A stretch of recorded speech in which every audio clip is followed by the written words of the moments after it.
La sombra sin cabeza. Cuando acepté aquel trabajo en el norte de México, nunca pensé que algo tan ordinario como una exhumación cambiaría mi vida para siempre.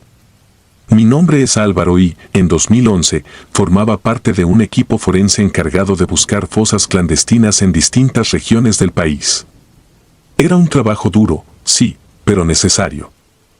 Aprendí a dejar las emociones de lado, a ver los restos humanos como simples piezas de evidencia.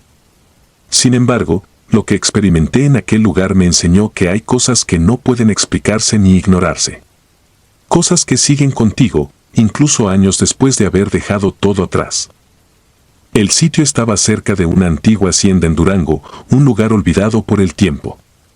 Según los informes, la hacienda había estado abandonada durante décadas, pero los rumores decían que durante los años de violencia extrema se había utilizado para ocultar crímenes que nunca salieron a la luz. Era un área vasta, rodeada de colinas áridas y caminos de tierra que parecían perderse en el horizonte.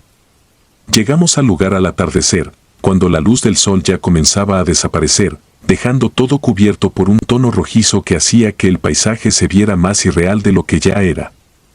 Había algo inquietante en la hacienda. Las paredes, hechas de adobe y piedra, estaban cubiertas de grietas, como si algo en su interior hubiera intentado salir durante años. La estructura parecía tambalearse con cada ráfaga de viento, y los restos de muebles rotos y herramientas oxidadas estaban esparcidos por el terreno, dando la impresión de que el lugar había sido abandonado deprisa. Sin embargo, la parte que más llamó nuestra atención fue el corral en ruinas, un espacio rodeado por cercas de madera podrida. Ahí era donde comenzaba nuestra excavación. Al anochecer, montamos el campamento a unos metros de la hacienda y nos preparamos para trabajar al día siguiente. No pasó mucho tiempo antes de que notáramos lo extraño del ambiente. Aunque estábamos en una zona completamente desolada, había una sensación de movimiento constante a nuestro alrededor. Los matorrales crujían, como si algo invisible se deslizara entre ellos. Las llamas de la fogata parecían parpadear más de lo normal, luchando por mantenerse encendidas. En cualquier otro lugar, lo habríamos atribuido al viento o a animales salvajes, pero ahí, todo parecía tener una presencia detrás.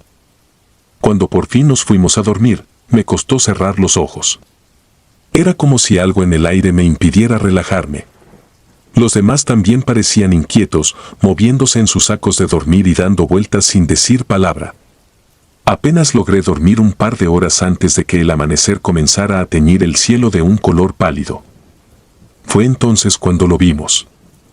A lo lejos, sobre una de las colinas que rodeaban la hacienda, apareció la figura de un hombre montado a caballo.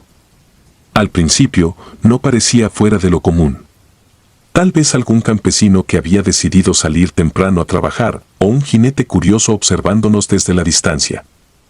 Pero a medida que la luz crecía y nuestros ojos se ajustaban a la escena, nos dimos cuenta de algo que heló la sangre: el hombre no tenía cabeza. Su torso estaba recto, como si estuviera mirando al frente, pero donde debería estar su rostro, solo había vacío. La silueta permanecía completamente inmóvil, como si estuviera esperando algo. Nadie se atrevió a acercarse. Nos quedamos quietos, observando esa figura mientras el sol subía lentamente por el horizonte. Después de unos minutos, el caballo comenzó a moverse, girando lentamente hacia el otro lado de la colina y desapareciendo entre los arbustos. Algunos en el equipo intentaron convencerse de que era un truco de luz, que tal vez el ángulo nos había jugado una mala pasada. Yo quería creer lo mismo, pero algo en mi interior me decía que lo que habíamos visto no era natural. Decidimos ignorarlo y comenzamos a trabajar. El suelo era duro, seco, y nuestras herramientas levantaban nubes de polvo con cada golpe. Después de varias horas, encontramos los primeros restos. Eran huesos humanos dispersos, como si alguien los hubiera dejado ahí sin preocuparse por enterrarlos adecuadamente. Pero no fue hasta que encontramos la calavera que todo cambió. Estaba casi intacta, con la mandíbula aún unida al cráneo, pero lo que llamó nuestra atención eran las marcas. Alrededor de ella, como un patrón extraño, había señales de herraduras incrustadas en el hueso. Era como si alguien hubiera pisoteado deliberadamente esa calavera con un caballo, aplastándola una y otra vez.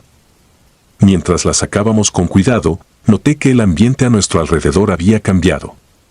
El aire se sentía más espeso, más caliente, como si estuviéramos en un lugar completamente distinto al que habíamos llegado esa mañana. Uno de los compañeros comentó que la forma en que estaban distribuidos los huesos no era normal, pero nadie quiso decir más. El hallazgo de la calavera nos había dejado a todos con un nudo en el estómago. Esa noche, mientras intentábamos descansar, las cosas se pusieron peor. El viento comenzó a soplar con fuerza, arrastrando la arena y el polvo del terreno. Las carpas se sacudían violentamente y el sonido de las ramas chocando unas contra otras era ensordecedor. Sin embargo, lo más extraño fue lo que sucedió cerca de la medianoche. De repente, el viento se detuvo por completo y en el silencio que quedó, escuchamos un galope. Era un sonido rítmico, constante, que venía desde las colinas. No podía ser un caballo real. El terreno estaba lleno de piedras y matorrales, y ningún animal podría moverse tan rápido en esas condiciones. Pero los pasos se acercaban, cada vez más fuertes, como si algo invisible estuviera galopando hacia nosotros. No había nada que pudiéramos hacer más que quedarnos en nuestros lugares, paralizados, esperando a que pasara. A la mañana siguiente, encontramos marcas de herraduras alrededor de nuestro campamento. Eran profundas, como si un caballo gigantesco hubiera estado pisoteando la tierra durante horas. Pero no había señales de un animal, ni huellas humanas que las acompañaran. Eran solo las marcas, perfectamente delineadas, rodeándonos como si nos hubieran estado observando durante toda la noche. Intentamos terminar el trabajo lo más rápido posible. Empacamos los restos que habíamos encontrado y dejamos el lugar, pero las imágenes de esa figura en la colina y las marcas de las herraduras se quedaron conmigo. Durante semanas después de ese trabajo, no podía dormir bien. Cada vez que cerraba los ojos, veía al hombre sin cabeza, montado en su caballo, inmóvil en la distancia, observándome. A veces, incluso ahora, cuando conduzco de noche por caminos solitarios, creo escuchar un galope detrás de mí, resonando en el pavimento. Nunca me detengo para mirar. Porque si algo aprendí de aquella experiencia, es que hay cosas en este mundo que no debemos enfrentar. Cosas que, como el hombre sin cabeza y su caballo, están mejor dejadas en la oscuridad.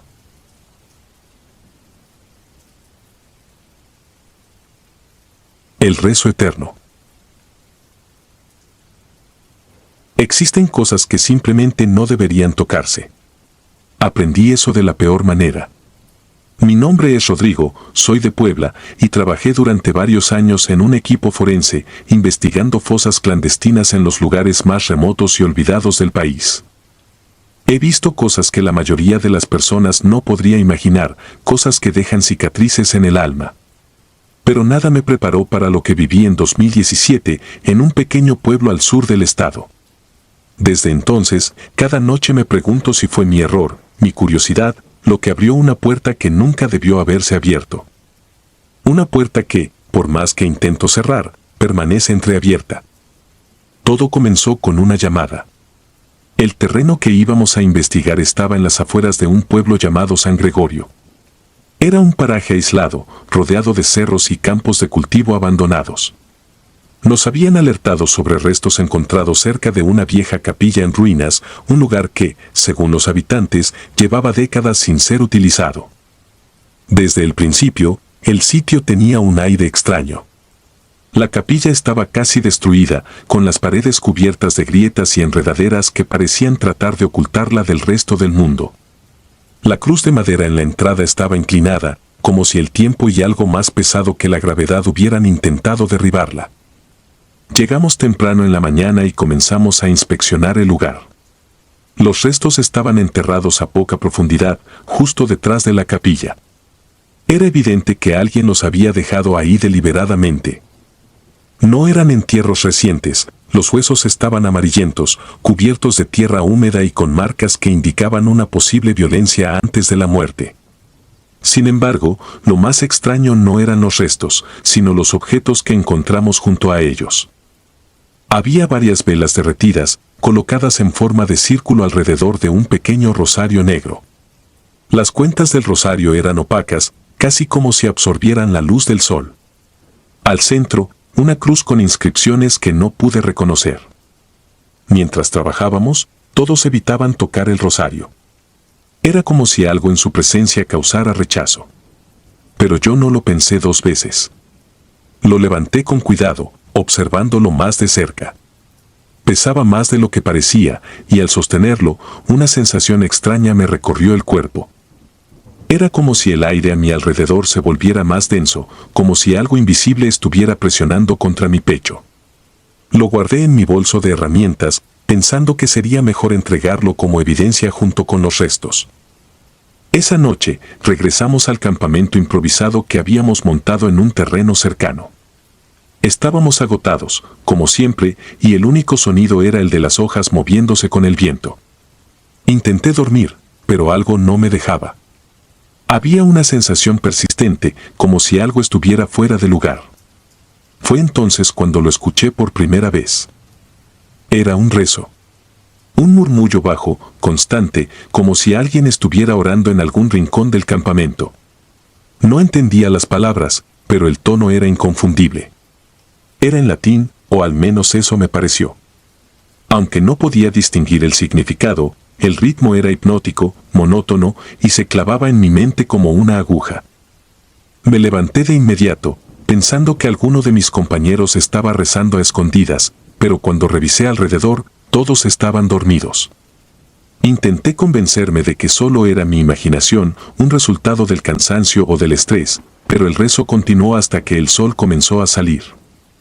Al día siguiente, entregamos los restos y los objetos encontrados a las autoridades locales. Me aseguré de incluir el rosario, pensando que lo había dejado atrás. Pero esa noche, al revisar mi bolso, lo encontré de nuevo. Estaba ahí, entre mis herramientas, como si nunca lo hubiera entregado. Mi primera reacción fue pensar que había cometido un error, que tal vez lo había guardado sin darme cuenta. Pero algo no cuadraba. Sabía que lo había sacado. Lo sabía con certeza. Decidí deshacerme de él.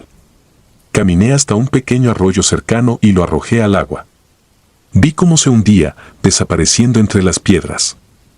Sentí un alivio momentáneo, como si me hubiera quitado un peso de encima. Pero esa noche, el rezo regresó, más fuerte que antes. Era más claro, más insistente, como si estuviera siendo recitado justo al lado de mi oído. Y al día siguiente, cuando abrí mi bolso, el rosario estaba ahí de nuevo. El ciclo se repitió varias veces.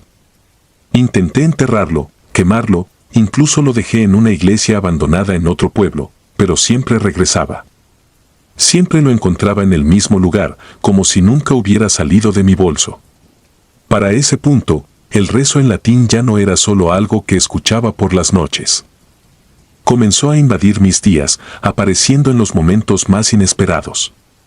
Podía estar trabajando, conduciendo o incluso hablando con alguien, y ahí estaba, como un zumbido constante en el fondo de mi mente.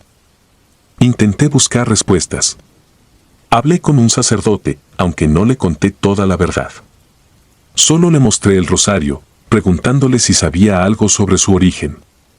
Me miró con una expresión que no olvidaré nunca, una mezcla de miedo y preocupación. Me dijo que no era un rosario común, que ese tipo de objetos eran utilizados en rituales oscuros, para atraer o contener algo. Cuando le pregunté qué debía hacer, me dijo que lo destruyera, que no lo llevara conmigo. Pero ya había intentado eso, y sabía que no funcionaría. Con el tiempo, empecé a aceptar que no podía deshacerme de él. Lo guardé en una pequeña caja y lo dejé en un rincón de mi casa, intentando ignorarlo. Pero el rezo nunca se detuvo. Incluso con el rosario lejos de mí, seguía escuchándolo, todas las noches, como si estuviera grabado en mi mente. A veces, cuando miraba la caja desde el otro lado de la habitación, sentía que algo dentro de ella me observaba. Han pasado 5 años desde que encontré ese rosario y todavía está conmigo. No sé qué significa, ni qué quiere de mí. Algunas noches, cuando el rezo se vuelve insoportable, pienso en destruirlo de nuevo, pero siempre me detengo. Tengo miedo de lo que pueda ocurrir si lo hago. Es como si ese objeto estuviera conectado a algo más grande, algo que no puedo comprender. No sé cuánto tiempo más pueda soportarlo. He aprendido a vivir con el rezo, como quien aprende a convivir con un dolor crónico. Pero a veces, en los momentos más tranquilos, cuando todo está en silencio, siento que el rezo está cambiando. Que las palabras están comenzando a tomar forma, como si se estuvieran preparando para decirme algo. Algo que no quiero escuchar. Las cadenas del olvido. Hay sonidos que no puedes olvidar, que se quedan contigo como si fueran parte de tu cuerpo. El rechinar metálico de unas cadenas arrastrándose por el suelo es uno de esos sonidos. No importa cuánto intente distraerme, siempre está ahí, acechando en el silencio. A veces lo escucho cuando cierro los ojos. A veces lo escucho incluso cuando están abiertos. No sé si está en mi mente o si realmente viene de algún lugar cercano. Lo que sí sé es que todo empezó hace 4 años, en un campo olvidado de Guerrero, mientras trabajaba en una fosa clandestina. Nunca fui de los que creen en lo sobrenatural. Durante años me dediqué a desenterrar los horrores que los vivos esconden en la tierra. Era un trabajo que requería más fortaleza mental que física, porque lo que encontramos rara vez tiene sentido para alguien que no ha estado ahí. Pero ese lugar era diferente. Hasta el aire se sentía distinto, pesado, como si algo invisible estuviera hundiéndose en tu pecho. La fosa estaba ubicada en un campo de cultivo abandonado, rodeado de árboles secos y matorrales. El terreno estaba lleno de charcos de barro, producto de las lluvias recientes, y el ambiente tenía un olor extraño, una mezcla de humedad y algo más, algo que no podía identificar. Desde el primer día, todo se sintió fuera de lugar. Mientras preparábamos el área de excavación, comenzamos a escuchar lo que parecían cadenas siendo arrastradas por el suelo. No le dimos importancia al principio.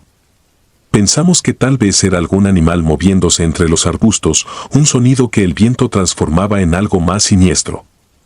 Pero cuanto más avanzábamos, más claro se volvía. Era un ruido rítmico, constante, y lo peor de todo es que parecía acercarse cada vez más. A pesar de eso, intentamos ignorarlo. Había trabajo que hacer, y en esos lugares uno aprende a bloquear los temores. O al menos, eso intentas. Pasaron varias horas hasta que encontramos las primeras señales. Las herramientas comenzaron a golpear contra algo duro bajo la tierra, y al excavar con más cuidado, descubrimos huesos. Huesos humanos, desmembrados y dispersos, como si hubieran sido lanzados ahí sin ninguna intención de ocultarlos realmente. Lo extraño era que, junto a los restos, encontramos varias cadenas oxidadas, enterradas en el mismo sitio. Estaban enrolladas como si hubieran sido usadas para sujetar algo o a alguien. La imagen de los huesos y las cadenas juntas era perturbadora, pero en nuestro trabajo, lo perturbador se vuelve rutina. Sin embargo, hubo algo más que me inquietó. Cerca de la fosa, el barro aún estaba fresco por la lluvia, pero había algo que no encajaba: huellas. Eran huellas descalzas, pequeñas, casi como las de un niño, pero con una profundidad que indicaba que quien las dejó debía haber pesado mucho más de lo que el tamaño de las marcas sugería. Me acerqué para inspeccionarlas mejor, y fue entonces cuando me di cuenta de que no estaban solas. Había marcas paralelas, líneas delgadas que cruzaban el barro como si alguien hubiera arrastrado algo pesado detrás de él o de ella. No dije nada al resto del equipo. ¿Qué iba a decir? Que sentía que algo no estaba bien porque el barro tenía huellas raras y cadenas enterradas. Me habrían ignorado, o peor, se habrían burlado de mí. Así que decidí guardar silencio y seguir trabajando. Pero mientras el día avanzaba, las cadenas comenzaron a escucharse con más frecuencia. Era como si el ruido estuviera rodeándonos, moviéndose de un lado a otro. Y aunque nadie lo mencionó, podía ver en las caras de mis compañeros que ellos también lo escuchaban. Cuando llegó la noche, me sentí aliviado de regresar al campamento que habíamos montado a unos 100 metros de la fosa. Estábamos cansados, física y mentalmente, pero era un alivio dejar ese lugar, aunque fuera por unas horas. Me metí en mi tienda de campaña e intenté dormir. Cerré los ojos, pero el sueño no llegó de inmediato. Me sentía inquieto, como si algo estuviera mal, como si alguien o algo estuviera observándome desde afuera. Fue entonces cuando comenzó el sueño. No lo llamaría una pesadilla. Fue más real que cualquier cosa que haya soñado antes. Estaba acostado, tal como estaba en ese momento, dentro de mi tienda de campaña. Podía sentir el frío del suelo bajo el saco de dormir y el sonido débil del viento golpeando contra la lona. Pero no estaba solo. Al voltear hacia mi lado, vi una figura. Era alta y delgada, su cuerpo envuelto en cadenas que parecían moverse por sí solas, como si estuvieran vivas. Su rostro estaba cubierto por una sombra que no podía atravesar, pero podía sentir su mirada fija en mí. Era como si esperara algo, como si estuviera esperando que hiciera una pregunta que no quería hacer. No recuerdo cuánto tiempo pasó en el sueño, pero cuando desperté, el aire dentro de la tienda estaba helado y mis manos temblaban sin control. Me incorporé rápidamente, tratando de convencerme de que solo había sido una pesadilla. Pero cuando miré hacia el suelo, vi algo que me dejó sin aliento. Mis botas, que había dejado junto a mi saco de dormir, estaban cubiertas de barro seco. No tenía sentido. No había salido de la tienda desde que me acosté. Miré mis manos y había pequeñas manchas de tierra en mis uñas, como si yo mismo hubiera estado cavando en el barro durante la noche. Quise pensar que era una coincidencia, que alguien había movido mis botas por accidente, pero en el fondo sabía que no era así. Me quedé sentado en silencio, mirando las botas, tratando de entender lo que estaba ocurriendo. Fue entonces cuando escuché las cadenas otra vez. Esta vez no estaban lejos. Sonaban justo afuera de la tienda, arrastrándose lentamente por el suelo, como si algo estuviera rodeándome. Me quedé inmóvil, respirando apenas, hasta que finalmente el sonido se desvaneció. Al día siguiente, no pude concentrarme en el trabajo. Cada vez que veía las cadenas que habíamos encontrado en la fosa, sentía una presión en el pecho. Las huellas en el barro seguían ahí, aunque algunas parecían más frescas que el día anterior. Nadie más parecía notar lo extraño del lugar, o al menos nadie lo decía. Pero yo sabía que algo estaba mal. Ese sitio no era solo un lugar donde se habían enterrado cuerpos. Había algo más, algo que todavía estaba ahí, entre nosotros. Esa noche, no dormí. Me quedé despierto dentro de mi tienda, con una linterna encendida y mis botas limpias junto a mí. Pero incluso con la luz, no podía evitar sentir que la oscuridad del campo se metía en mi mente, trayendo consigo el sonido de esas cadenas. Cuando finalmente amaneció, me sentí más cansado que nunca, pero también aliviado de que el trabajo estuviera llegando a su fin. Recogimos los restos, guardamos las herramientas y abandonamos el sitio. Sin embargo, lo que ocurrió en ese lugar no me dejó cuando me fui. Las noches siguientes, el sueño de la figura encadenada regresó una y otra vez. A veces, podía sentir las cadenas en mi propia piel, envolviéndome como si intentaran arrastrarme a algún lugar oscuro. Y cada mañana, sin importar qué tan lejos estuviera de aquel campo, mis botas aparecían cubiertas de barro. Han pasado años desde ese trabajo, pero las cadenas todavía me persiguen. No sé si fue algo que traje conmigo o si simplemente se quedó conmigo porque quiso. Lo único que sé es que ya no escucho el sonido solo por las noches. Ahora lo escucho en cualquier momento, incluso en los lugares más tranquilos, como si me recordara que, aunque lo intente, nunca podré escapar de ese lugar. Si disfrutas de los relatos, te invitamos a apoyarnos con un like y un comentario, ya que eso nos ayuda muchísimo. Además, si aún no estás suscrito o suscrita, te animamos a formar parte de la comunidad del terror. Muchas gracias por escucharnos y por tu apoyo.